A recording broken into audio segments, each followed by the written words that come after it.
Hi, I'm Lin Thompson and with the Rare Book Cafe. Today is February 6, 2021, and you're going to spend the next few minutes suffering through a new feature called The Story Behind the Story, in which we look at authors and their books and what it took to get them into print.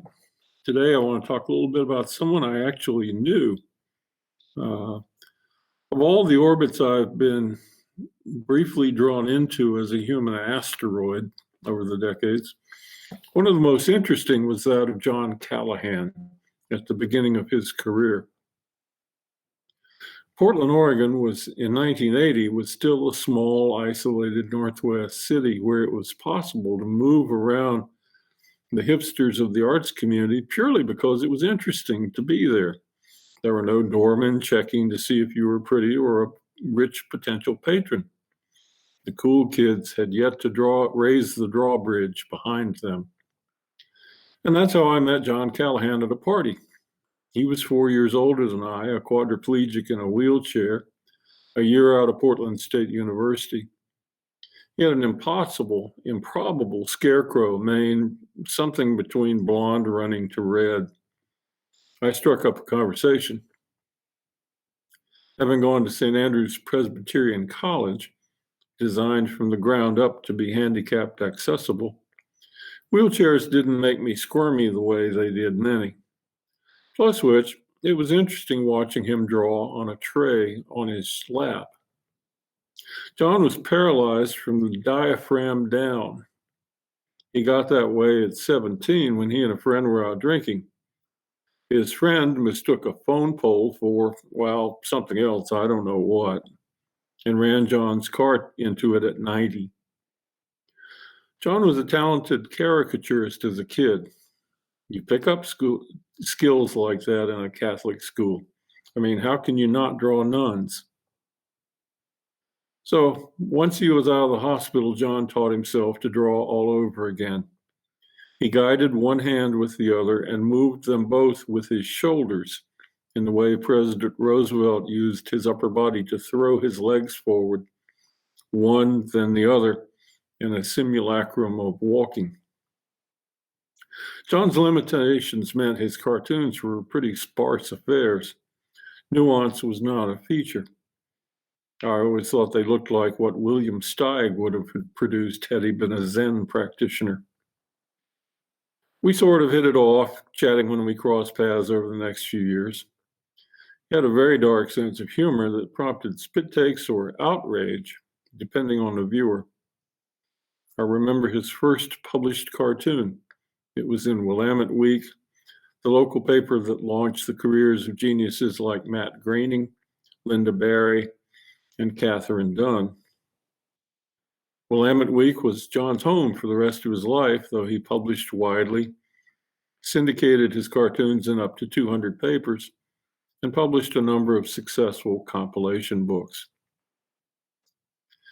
His work was, on its face, funny, but it was also Portland with its depressing weather and insularity and ancestor worship and strange magnetism, attracting the weird of every political stripe.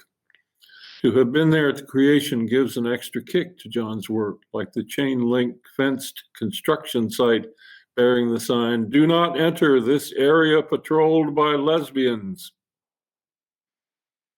When I moved to Seattle, I was convinced John had been to one of my neighborhood bookshops when I saw this in the weekly there.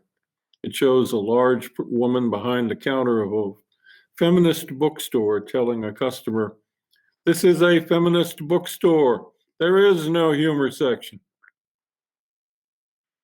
John flourished as the years went by in the end of the last century. Robin Williams called him the funniest thing on four wheels. He wrote books. His memoir was titled, "Will the Real John Callahan Please Stand Up?" He made short films based on his cartoons and even made a CD Tom Waits sat in on.